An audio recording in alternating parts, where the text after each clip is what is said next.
then the time is equally important. What is the time of supply? Means on what date?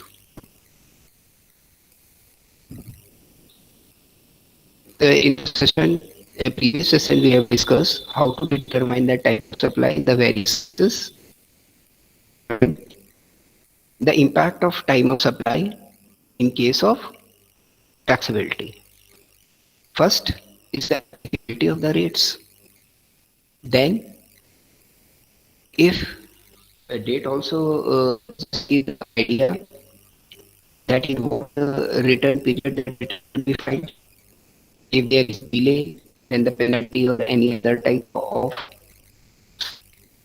financial charges can be applied over the delay of the payment.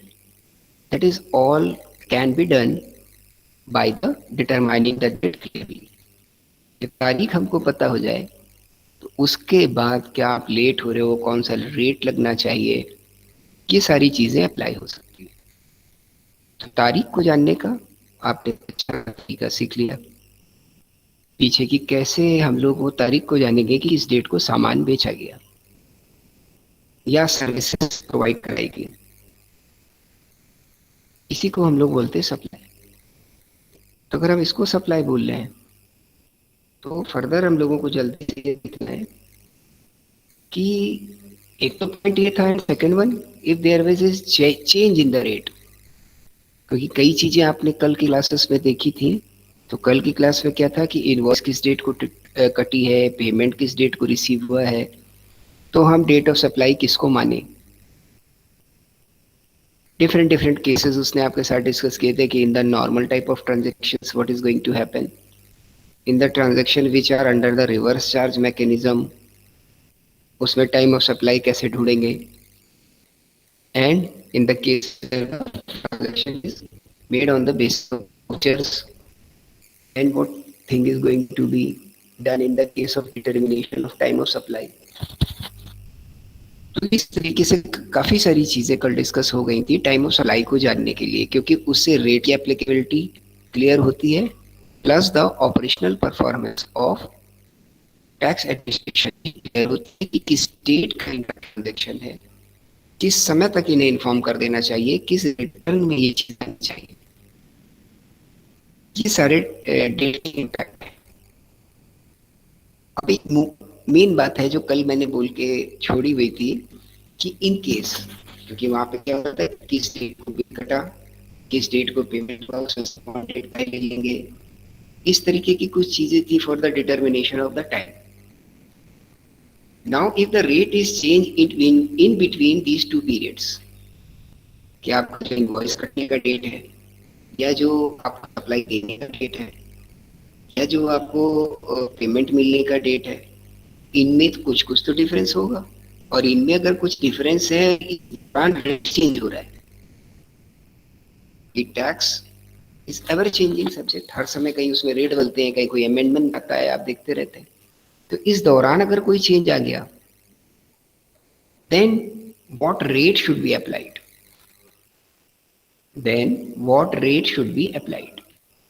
अच्छे से इसको heading बना के लिख लीजिए कि अगर ये जो आपके बेसिक्स थे जो कल की क्लास में डिस्कस हुए, जो लोग नहीं है वो दूसरों से ले सकते हैं कि क्या डिस्कस हुआ है।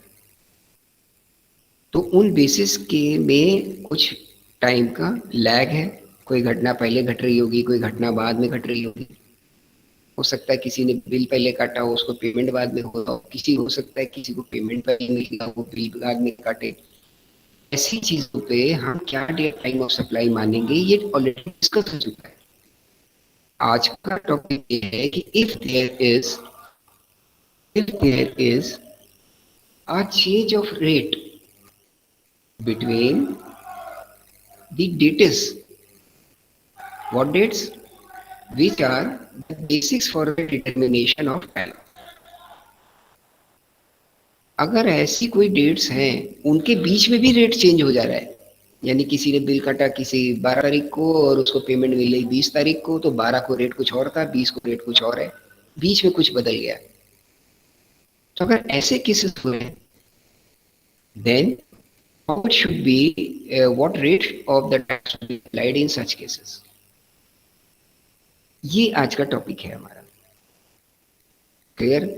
इसको आप बीच बीच में नोट डाउन करते रहेंगे, तभी ये हाथ में पकड़ में आएगा, वरना दिक्कत करेगा। और आपको ध्यान दे के मेरी बात सुबह सुबह का समय थोड़ी देर सुननी पड़ेगी, ठीक? और फिर इसको नोट करते रहिएगा, तो आप अपने दूसरे साथियों की भी मदद कर पाएंगे। क्लियर? आप बहुत जल्दी से फोकस करिएगा कि in the case of the goods and services both when they have supplied before the change of the rate, कि अगर रेट बदल रहा है इसके पहले गुड्स और सर्विसेज की सप्लाई दे दी गई है। यार बहुत सीधे से कोई भी बोलेगा कि रेट बदलने के पहले दे दी गई है, तो सर वो जो पुराना वाला रेट था वही लगेगा। पर इसमें कुछ घटनाएं आपको पता है, जो जिन्होंने डिटर्मिनेशन ऑफ टाइम की क्लास को अटेंड किया उनको समझ आने लगा होगा कि इतना आसान नहीं है कि पहले कैसे हो गया। सिंपल टर्म्स में अब इसको आप देखना शुरू कर दीजिए कि where the invoice of supply, देखिए इसको, where the invoice of the such supply has been issued and payment also received after the change of rate,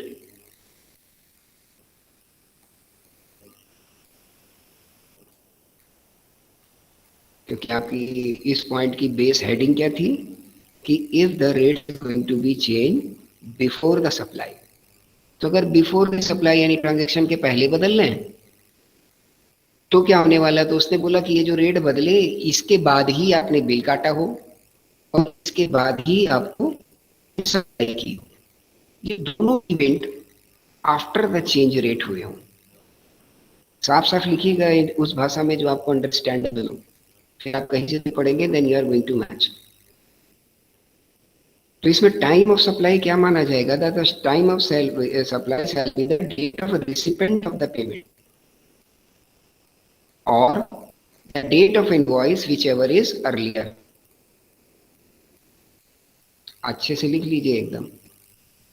कहां से हम चले थे कि रेट बदल गया हो सप्लाई के पहले, तो बोलता है कि अगर इनवॉइस काटी है आपने रेट बदलने के बाद, साथ ही साथ आपने सप्लाई भी दी है रेट बदलने के बाद, शर्तों पे शर्तें हैं, इस तरीके से अच्छे से लिखेगा एकदम। ये दोनों काम आपने रेट के चेंज होने के बाद किए हैं, तो जिस डेट को आपको पेमेंट मिली, भाई इनवॉइस की डेट अलग हो सकती है, सप्लाई की डेट अलग हो सकती है, पेमेंट की डेट अलग हो सकती है। तो जिस डेट को आपको पेमेंट मिली या जिस डेट को आपने इनवॉइस इशू की, इसमें से जो डेट अर्लियर होगी that date should be considered as time of supply. ठीक, उसको हम मानेंगे कि उस दिन ट्रांजैक्शन हुआ है। फिर से दोहरा रहा हूं इस पॉइंट को। गुड्स और सर्विसेज के केस में रेट के बदलने के बाद रेट चेंज हो रहा है, इसके बाद आप ये दोनों काम करो, क्या कि आप बिल भी काटो रेट बदलने के बाद और अपने गुड को सप्लाई भी करो रेट बदलने के बाद। तो क्या मानी जाएगी सप्लाई? आपकी डेट ऑफ सप्लाई वो मानी जाएगी कि जिस तारीख को आपको पैसा मिला या जिस तारीख को आपने इनवॉइस काटी, उसमें से जो डेट पहले होगी that should be considered as time of supply. Now I think this point is very much clear to you. तो एक काम करते हैं कि इसके हम पहले के जो 2-3 पॉइंट है उनको डिस्कस कर लेते हैं, फिर आपकी क्वेरी ले लेंगे। हम लोग कहाँ से चले थे कि हम उन घटनाओं की चर्चा कर रहे हैं कि जब रेट बदल जाए और उसके बाद ही आप अपना व्यापारिक काम कर रहे हैं। तब उसने शर्त जोड़ दी उसने कि आपकी इनवॉइस और साथ ही साथ सप्लाई दोनों बाद में हुई हो। अगेन रिपीटिंग, अगर ऐसा हुआ है then the date of invoice or the date of payment whichever is earlier should be considered as time of supply. Now in the second case where the invoice has been issued, अच्छे से लिखिए अब, where the invoice had been issued prior to the change of rate and payment received after the change of rate,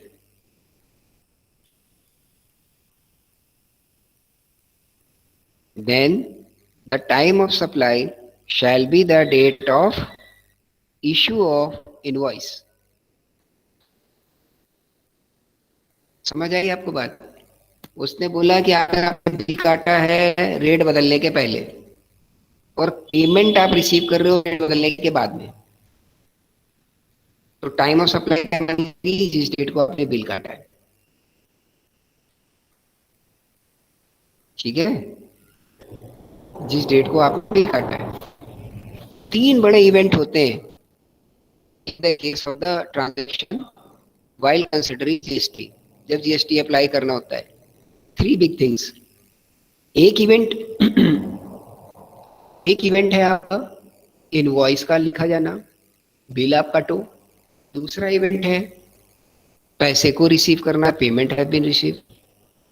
और तीसरा event है supply को देना, सामान को ट्रांसफर करना। ये तीन बेस इवेंट्स हैं, ठीक। इन्हीं के आधार पे सारी बातचीत फर्दर होती रहेगी। तो दो तरीके के केस आपके साथ डिस्कस हो गए कि जब रेट बदलने के बाद आपने अपने काम किए हो।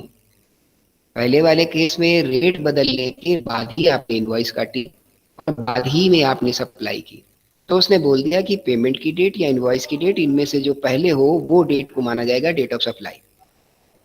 दूसरे केस में बोलता है कि बिल तो आपने काट दिया चेंज होने के पहले, ठीक है, बिल आपने काट दिया चेंज होने के पहले, बट पेमेंट आपको मिलती है रेट चेंज होने के बाद।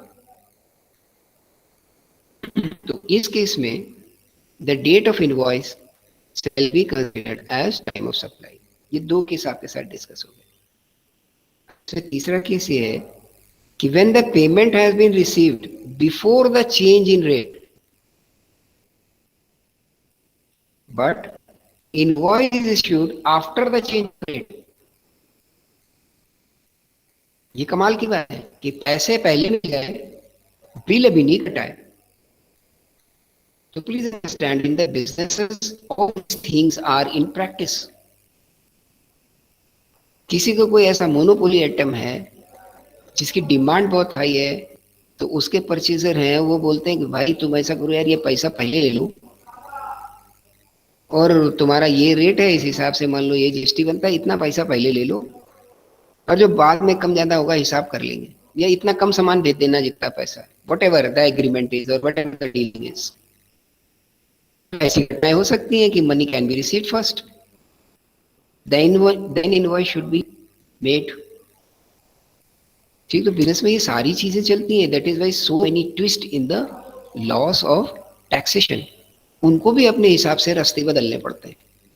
तो कोई अगर घूम घूम के जा रहा है तो पकड़ने वाला भी तो घूम घूम के जाएगा। ठीक, तो जितने बिजनेस के ऑपरेशंस हैं अपनी अपनी जगह पर टैक्स में भी आपको ट्विस्ट करती हुई चीजें दिखाई देंगी।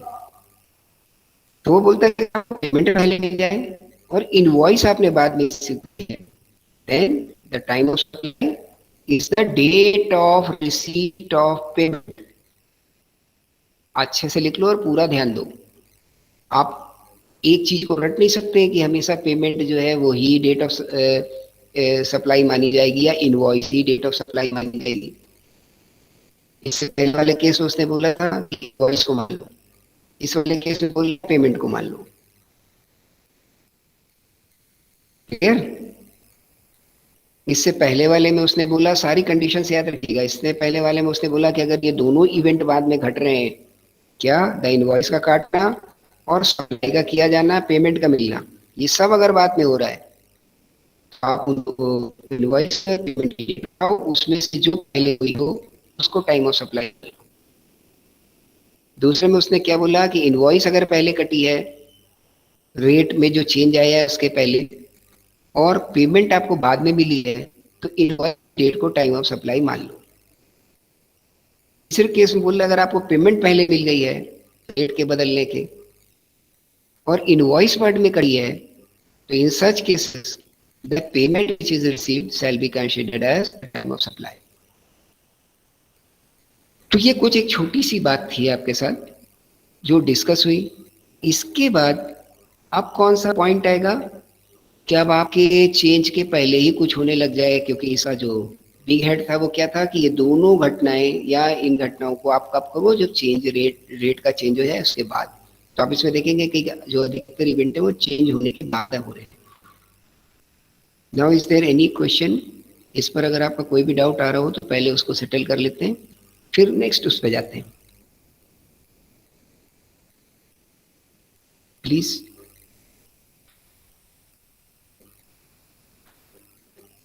आप नो भी बोल सकते हैं या नो को भी आप मैसेज कर सकते हो, जरूरी नहीं है। अगर आपको लगे कि डिस्कशन में आपको सारी बात समझ आ रही है, then you have to say just no, then you can proceed further. At least communication is always the two-way communication. So your responses may be very helpful for me and for the class also. तो किसी भी तरीके का अगर आपको बात समझ आ रही है, कोई क्वेरी नहीं है, तो just write on chat no, no sir, no query, you can just speak out. तो प्लीज रिस्पॉन्स, ये जो पॉइंट्स डिस्कस हुए, in case of considering time of supply due to the change in the rate, up till now it is clear or there is any doubt?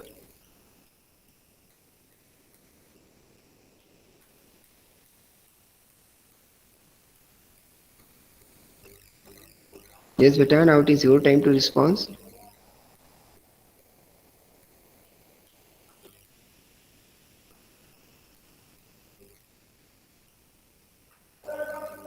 No, okay, चलिए जल्दी से अब हम लोग अगले उसमें जाते हैं कि if change of rate, now it is a big heading, you have to note down, if change in rate is in respect of supply of goods और सर्विसेज में ये कौन से केस है? व्हेन द गुड्स और services और both have been supplied after the change in the rate of tax. ठीक, जो ये रेट बदला इसके बाद ये सारी काम हो रहे हैं।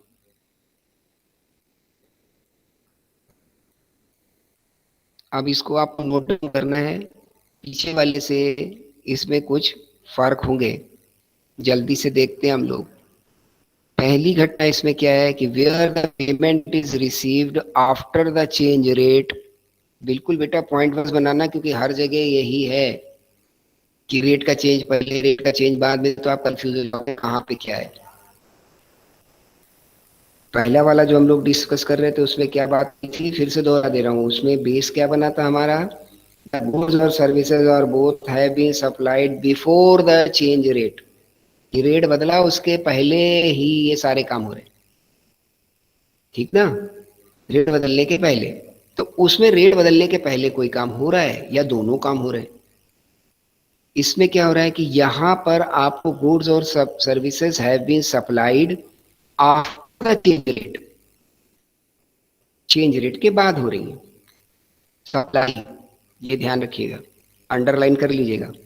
वेयर द पेमेंट, अब इसमें आगे कंडीशंस क्या हैं, where the payments is received after the change in the rate of tax but invoice has been issued prior to the change in the rate of tax, then the time of supply be the date of receipt of payment।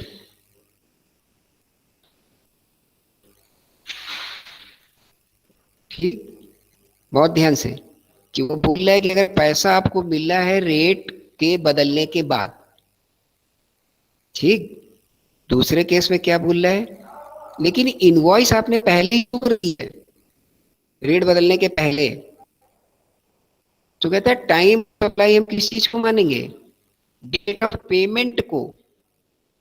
और यहां आपको सबसे ज्यादा ध्यान देना है, पहले वाले केस में वो क्या बोल रहा था, इसका जो फर्स्ट हम लोग का बेस था उसके सेकंड पॉइंट में ये बात आ रही थी, उसमें उसने इनवॉइस को मान लिया था, ठीक ना। कारण क्या हो रहा है इसमें कि जो आपकी सप्लाई है, that is the supply means जब सामान का लिया दिया जाना, द ट्रांजेक्शन नॉर्मल टर्म्स में। तो जब सामान एक जगह से दूसरी जगह जा रहा है, then it should be considered as the thing is get to be under the head of supply, tax की लायबिलिटी इंपोज होती है। तो in this you are easily, ऊपर ही बड़ा हेड आ गया है कि आपको वो चीजें पे ध्यान देना है कि जब सप्लाई रेट बदलने के बाद हो रही है, ये तो उसने पहली शर्त लिख दी बिग, इसको अंडरलाइन करो डबल कॉमा में, कि सप्लाई आपकी हो रही हो कि आफ्टर द पेमेंट, सामान आप तभी भेज पाए हो कि जब आपका रेट चेंज हो चुका है। फिर बोल रहा है उसके बाद आगे कि हाँ, अगर पेमेंट आपको चेंज होने के पहले मिल गया और इनवॉइस आपने चेंज होने के बाद काटी है, ठीक, where the payment is received after the change, आपको पैसा मिलना है बाद में और इनवॉइस आपने काटी है पहले रेट के बदलने के, time of supply shall be the receipt of payment means the date which is after. तो अगर आफ्टर होगी, अगर आफ्टर होगी तो क्योंकि टैक्स रेट बदल चुका है तो जो न्यू टैक्स है वो अप्लाई हो जाएगा। आप समझ रहे हो सकता है टैक्स बढ़ा हो या घटा हो, जहां आफ्टर वाला बोल दे वो कि आफ्टर वाला लगेगा, इसका मतलब क्या हो रहा है कि जो नया रेट आ गया हमारी इन दो डेटों के बीच में, पेमेंट और इनवॉइस के बीच में, तो बोल रहा है बाद वाला रेट लगेगा, और पेमेंट जो है वो आपको बाद में मिल रही है तो बाद वाला रेट लगेगा। क्लियर? ठीक है, अगला point, where the invoice has been issued and payment is received before the change in the rate of tax, the time of supply shall be the date of receipt of payment or the date of issue on invoice, whichever is earlier। वो बोलता है अगर ये दो घटना है, मतलब कौन सी घटना है, आपका टाइम ऑफ सप्लाई, दो घटना है कि पेमेंट का मिलना और इनवॉइस का हटना, ये दोनों आपकी जहां टैक्स का रेट चेंज हो रहा है इससे पहले हो चुकी हो, आप बिल काट चुके हो और बिल काटने के साथ ही आपको पैसा मिल गया हो, लेकिन सप्लाई आप नहीं दे पाए अभी तक। सप्लाई आप कब दे पाए हैं? जब रेट बदल गया उसके बाद।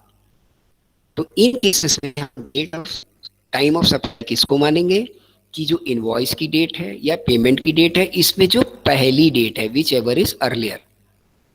ये दूसरी कंडीशन है किसकी, कि जब आप सप्लाई दे पाते हो रेट बदलने के बाद। पहले वाली तीन कंडीशन किस हेड में थी कि जब हम सप्लाई देते हैं रेट बदलने के पहले। तो बड़ा फोकस क्या है, change in the rate in relation to the supply. फिर हम इन इवेंट्स को देख रहे हैं कि कहाँ पेमेंट हुआ, कहाँ इनवॉइस कटी, ठीक ना। सप्लाई पे फोकस करना है कि सप्लाई कब दे रहे हैं आप, रेट बदलने के पहले या रेट बदलने के बाद। अब जो हमारे केसेस डिस्कस हो रहे हैं वो कौन से हैं कि जब हम सप्लाई देते हैं रेट के बदल जाने के बाद। उसमें पहला केस हम लोगों ने डिस्कस किया, अगेन रिपीटिंग, कि आपको पेमेंट मिले रेट बदलने के बाद और आपने बिल काटा हो रेट बदलने के पहले। तो टाइम ऑफ सप्लाई किसको मानेंगे, the date of payment received. अगला पॉइंट देखते हैं, इसका third, where the invoice has been issued after the change rate in the tax but payment is received before the change in the rate of tax, the time of supply shall be the date of issue of invoice। क्या आप bill काटते हैं rate बदल जाने के बाद लेकिन पैसा आपको मिल चुका है रेट बदलने के पहले, सप्लाई आप कब कर रहे हो, रेट बदलने के बाद, ये तो बिग कंडीशन है। तो इस केस क्या करेंगे कि date of issue of invoice, यानी जो बाद वाली डेट है इसको मानेंगे टाइम ऑफ सप्लाई। तो जब हम बाद वाली डेट को मानेंगे तो कौन सा रेट एप्लीकेबल होगा, न्यू। अच्छे से ये बातें क्लियर हो रही हैं। आप एक ऐसे लाइन खींचो, उसमें कोई भी डेट एक्स वाई जेड डाल लो, महीना डाल लो कि this is the may and this is the June, उसमें बीच में आप ये तारीख डाल लो कि यहां पे रेट चेंज हो गया। अब आपके पास बिल्कुल क्लियर है। शर्त ऊपर क्या लिखनी है, पहली तीन शर्तें करनी कि हमारा फर्स्ट हाफ है कि जहां पे रेट चेंज हो रहा है उस लाइन का आधा हाफ, उसमें आप लिख सकते हो कि when supply is before in the change rate, यानी ऑन द लेफ्ट साइड। तब वो पहले वाली 3 कंडीशन लागू हो जाएगी जो हमने डिस्कस की। अब दूसरा बड़ा फैक्टर क्या है उसी लाइन पर हमारे राइट हैंड साइड में, कि supply is after in the change of rate, क्योंकि हमने चेंज ऑफ रेट को तो उस लाइन के बीच में डाल दिया, एक लाइन खींची आपने, उसके बीच में लिख दिया this is the point of change in the rate of tax. तो इससे पहले हो गया सप्लाई, बहुत ध्यान देना है, आप क्या चीज देखनी है, एक तो रेट का चेंज देखना है, दूसरी क्या चीज देखनी है, सप्लाई, सामान कब पहुंच रहा है, सामान कब दे रहे हैं। अगर सामान पहले दे रहे हैं तो पहले 3 शर्तें डिस्कस हुई है उसके हिसाब से डेट ऑफ इनवॉइस तय होगी।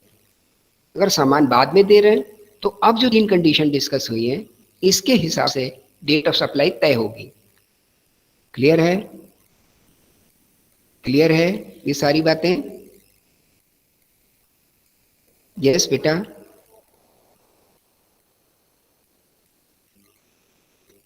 Have you any doubt regarding this? No. चलिए, वेरी गुड। देन अब आपको डेट ऑफ इनवॉइस समझ रहे हैं, जिस डेट को, इससे आसान क्या बात है। सप्लाई पता है जिस दिन समझ रहा है that it should be considered as supply, और सप्लाई का पूरा सेशन हो चुका है जिसमें आप जानते हैं कि सप्लाई किसको किसको मानते हैं, किसको कहते हैं, समझ गया। अब बात आ रही है कि in this case what is the date of payment of receive, ये पेमेंट किस डेट को माना जाए, क्योंकि ये कानून है यार, ये तो हर चीज को बताएगा। ठीक, तो बोलता है फॉर दिस पर्पस आपके लिए डेट ऑफ पेमेंट क्या होगी, अच्छे से लिख लीजिए, द डेट ऑफ पेमेंट वो डेट होगी when your bank account is credited, bank account credit हो रहा है उससे 4 वर्किंग डेज बाद की डेट। अच्छे से बिल्कुल साफ लिखा रहूंगा, the date of receipt of payment shall be the date on which your bank account is credited after 4 working days from the change in the rate।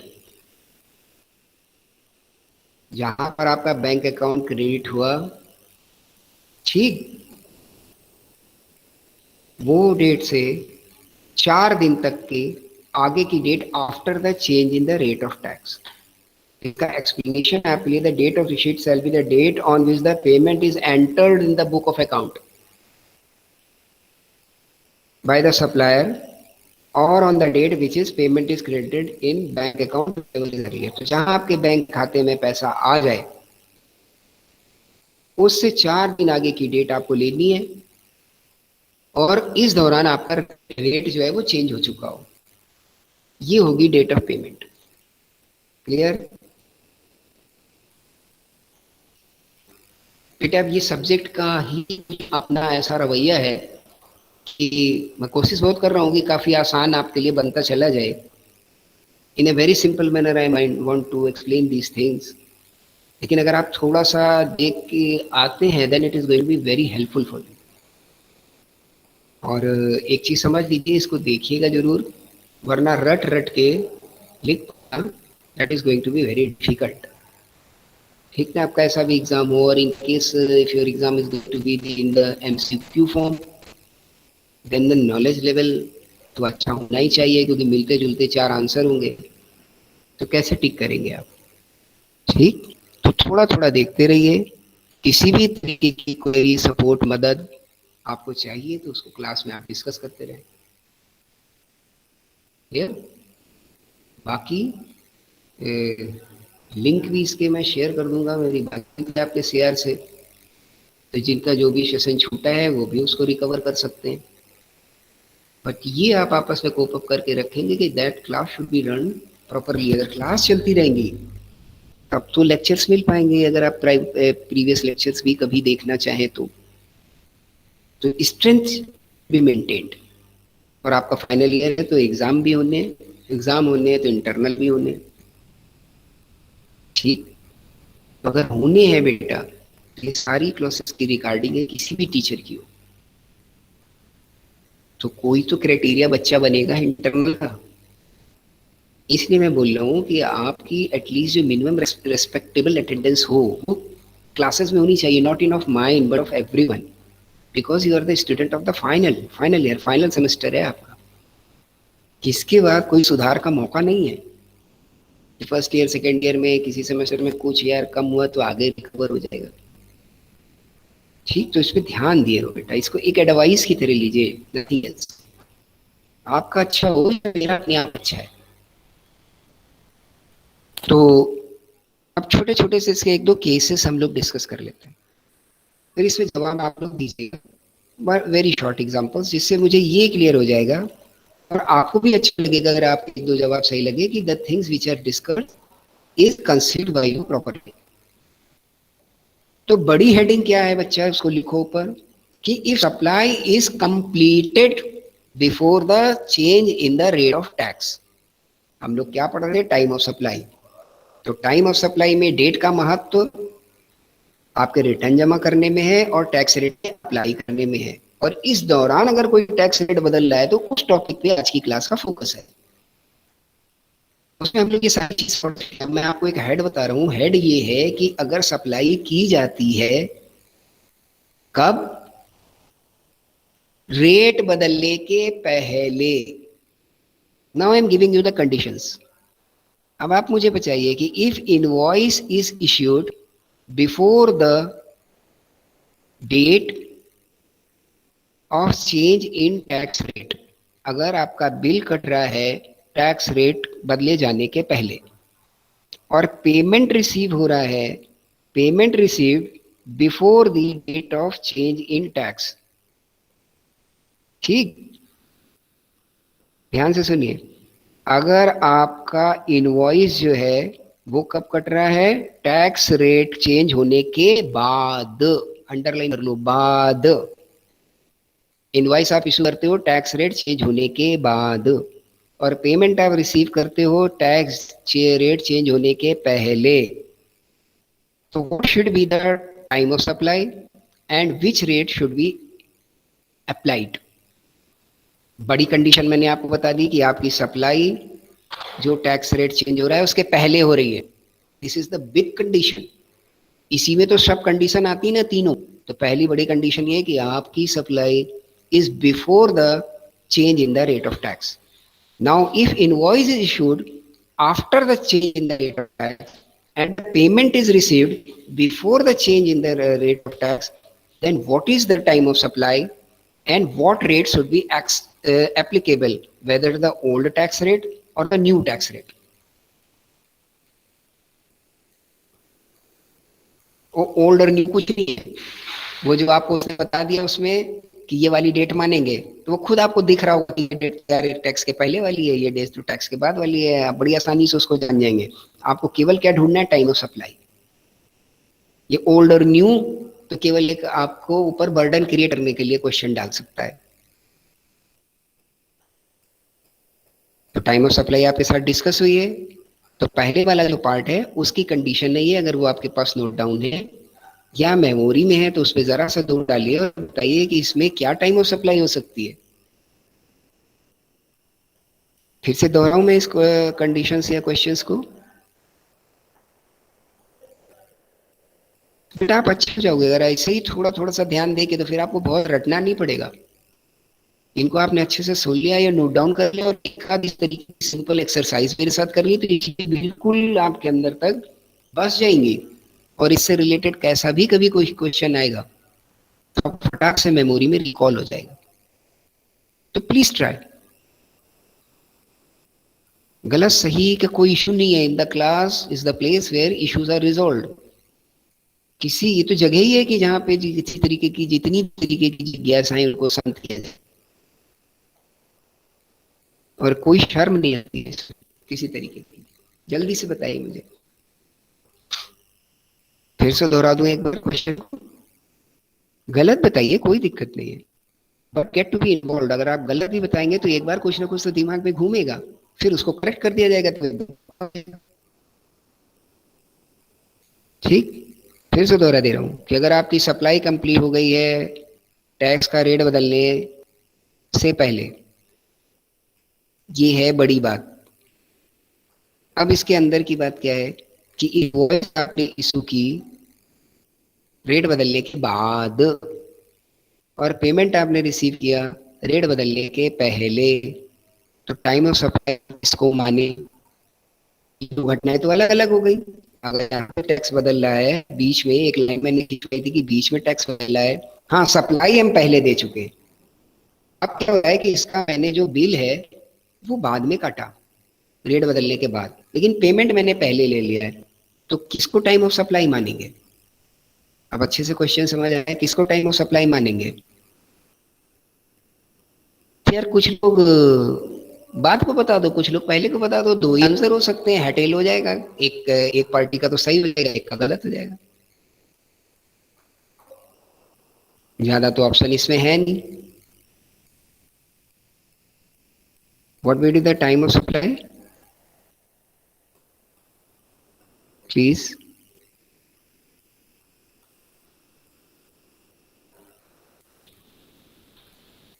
Yes,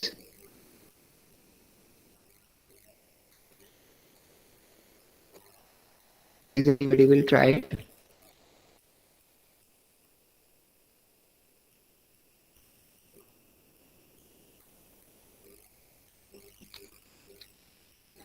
बहुत ध्यान से सुनिए।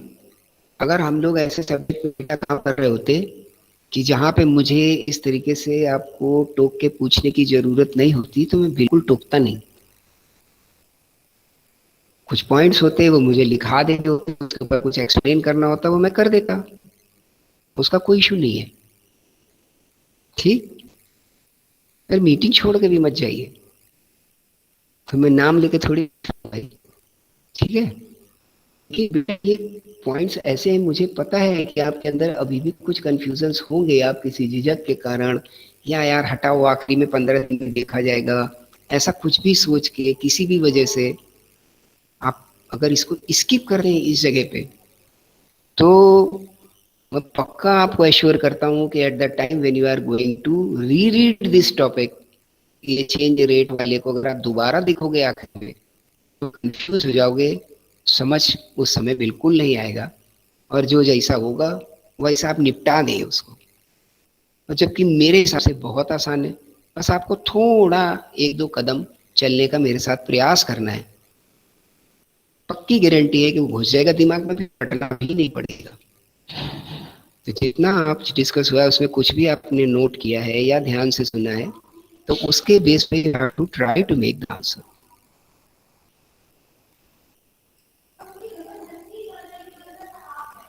यस, प्लीज ट्राई एनीबडी, गलत सही का कोई issue नहीं है बेटा। ये आप बोलिए सर समझ नहीं आया है, तो मैं फिर से पूरा टेक्स्ट दोहरा देता हूँ, पूरी शब्द के साथ बताइए, मुझे कोई दिक्कत नहीं है। द क्लास है ही आपके लिए, I am for your service.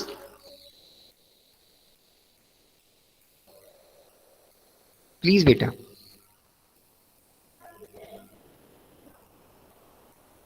Okay, yes, any doubt? इसका आंसर आपकी तरफ से आना चाहिए था, आप लिख के दे दो, गलत दे दो, सही दे दो। किसको माने हम टाइम ऑफ सप्लाई को?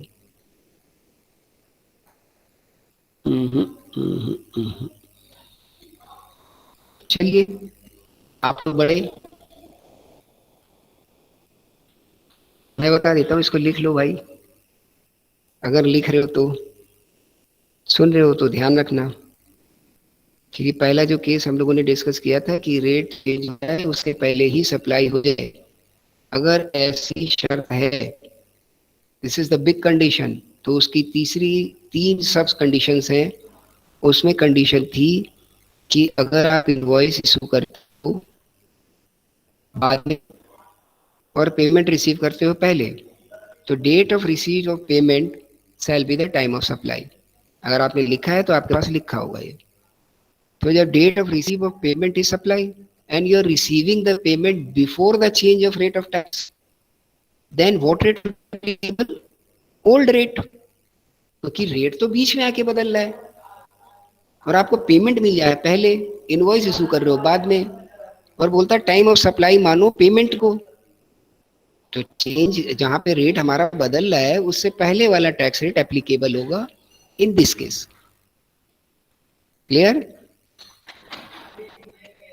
दूसरी कंडीशन ले लेते हैं हम कि if supply is completed before the change of rate of tax. इसी ही बिग कंडीशन का दूसरा पॉइंट ले लेते हैं कि यहाँ पे इनवॉइस कट गई पहले और पेमेंट मिली बाद में। इस केस में क्या होगा? इस केस में टाइम ऑफ सप्लाई कौन से? Date of issue of invoice, कि जहां पे आपने बिल काटा। तो कौन सा रेट अप्लाई होगा? Old tax rate. Now please note down this things. पहले तो मैं थ्योरेटिकल फॉर्म में आपको बता रहा था, अब उसकी एप्लीकेबिलिटी बता रहा हूँ विद द डेट्स। चाहो तो डेट भी लिखवा दूं इसका, आपके लिए काम बढ़ जाएगा। ठीक, तो कौन सा रेट लगेगा? Old rate. इसी का तीसरा एग्जांपल हम लोग डिस्कस कर लेते हैं। is changing, this is the point, and your supply is before the rate of the change, and issue of invoice is after the change, and payment is also received after the change। ये दोनों घटनाएं बाद में घटी, लेकिन supply आपने पहले कर दी है। तो क्या बोलता है? Earliest of the date of invoice और पेमेंट। तो क्योंकि ये दोनों बिल का काटा जाना, पेमेंट का दिया जाना, ये दोनों रेट के चेंज होने के बाद हो रही है। तो बोल रहा है टाइम ऑफ सप्लाई आप किसको मानो? इस इनवॉइस में, अगर ये इनवॉइस है, और इस पेमेंट में, इसमें जो पहले हो उसको मान लो। तो अगर हम इन दोनों में किसी को भी पहले मानेंगे तो ये हमारे रेट बदलने के बाद ये दोनों काम है। तो अगर रेट बदलने के बाद ये दोनों काम है तो कौन सा रेट अप्लाई हो जाएगा? जो बदल चुका है, न्यू रेट। भले हमने सप्लाई पहले के टाइम में दे दी। तो means if you are making any supply that should be matched with your documentary evidence, maybe financial or maybe in the form of just recorded, in the recorded form। उसका कुछ documents तो हो। आपने supply भेज दी, पहले bill काटा नहीं, क्या पता भेजी कि नहीं भेजी। पेमेंट भी आपको मिला नहीं, क्या पता भेजी कि नहीं भेजी। ये तो एश्योर हो कि आपकी सप्लाई जो पहले हुई है वो वास्तव में हुई है, ऑथेंटिक मोड में। तभी आप देखिए कि इसके जो बाद के दोनों केसेस हैं उसमें कौन सी डेट आ रही है? अर्लियर है।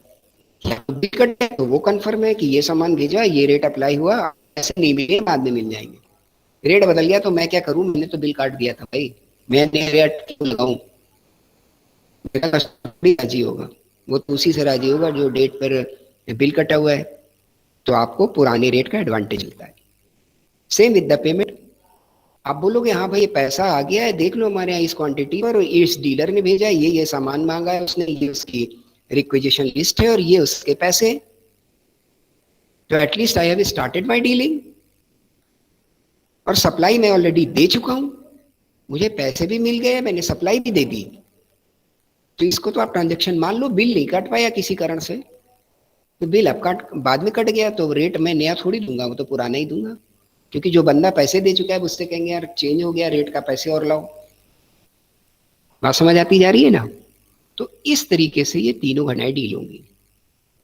ये मैंने आपको प्रैक्टिकली हिसाब से ही हल्का कोशिश की कि आपको समझ आ जाए। अब अगर आपकी सप्लाई बाद में हो रही है, ठीक ना, दूसरी कंडीशन क्या थी कि आप जहां पे रेट बदल रहा है वहां से आप सप्लाई बाद में कर रहे हो, this is the big condition. और आप बिल को इशू कर रहे हो, बिल को इशू कर रहे हो रेट बदलने के पहले, और पेमेंट भी रिसीव कर रहे हो रेट बदलने के पहले।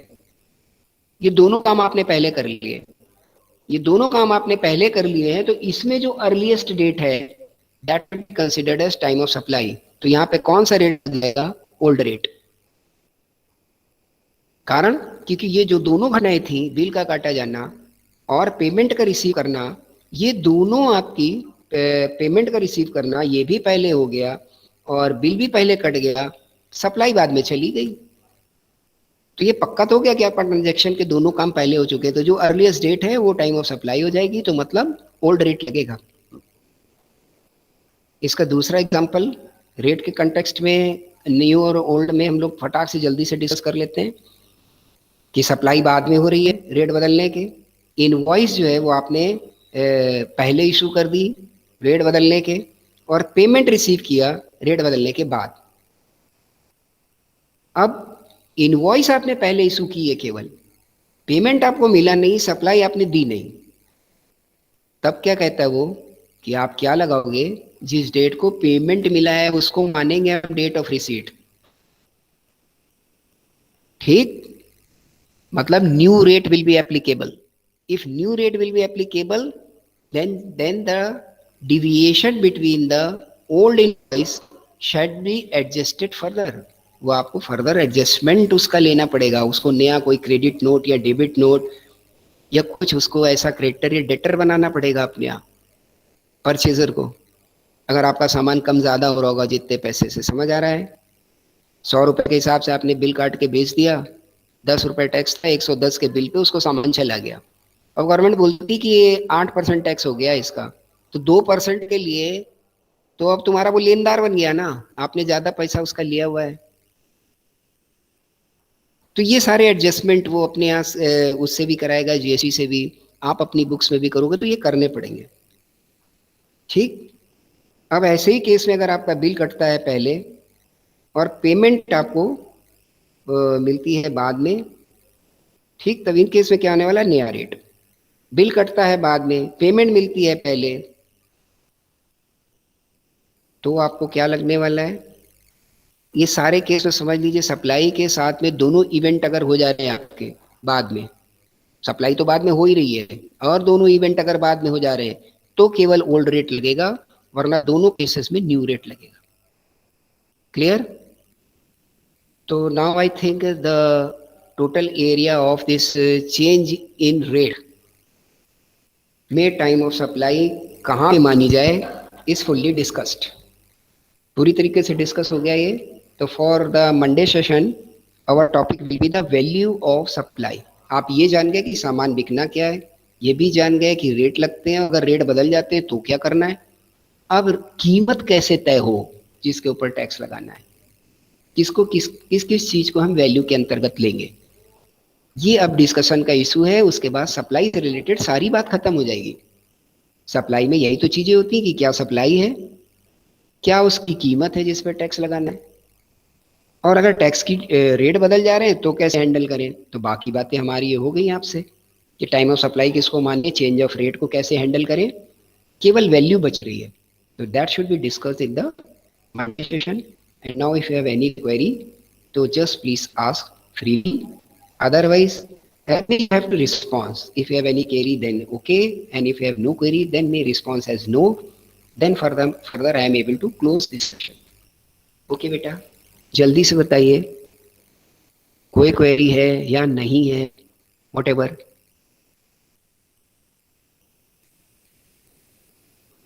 चैट में भी लिख सकते हैं बच्चा आप।